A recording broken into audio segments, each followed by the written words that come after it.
আগস্টে গণঅভ্যুত্থানের মুখে কারাগার থেকে পালানো বন্দীর মধ্যে এখনও ৭০০ জন পলাতক রয়েছে। এর মধ্যে জঙ্গি সংশ্লিষ্ট মামলা এবং শীর্ষ সন্ত্রাসীদের ৭০ ঝুঁকিপূর্ণ আসামিও পলাতক রয়েছে। রাজধানী পুরান ঢাকার বকশীবাজারে কারা অধিদপ্তরে আয়োজিত সংবাদ সম্মেলনে সাংবাদিকদের এক প্রশ্নের জবাবে এ তথ্য জানিয়েছেন কারা মহাপরিচালক সৈয়দ মোহাম্মদ মোতাহার হোসেন।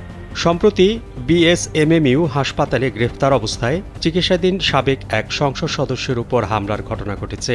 এমন অনাকাঙ্ক্ষিত ঘটনার দায় আমরা এড়াতে পারি না।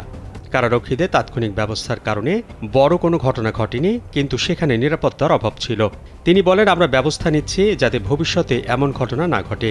এমন অনাকাঙ্ক্ষিত ঘটনা এড়াতে কেন্দ্রীয় কারা হাসপাতাল স্থাপনের উদ্যোগ নেওয়া হয়েছে। জীবনকে উপভোগ করার সব আয়োজনকে একটি নিশ্চিন্ত কমিউনিটি লিভিং নিশ্চিত করছে রূপায়ণ সিটি উত্তরা। তখন আর বন্দীদের সরকারি হাসপাতালে পাঠাতে হবে না।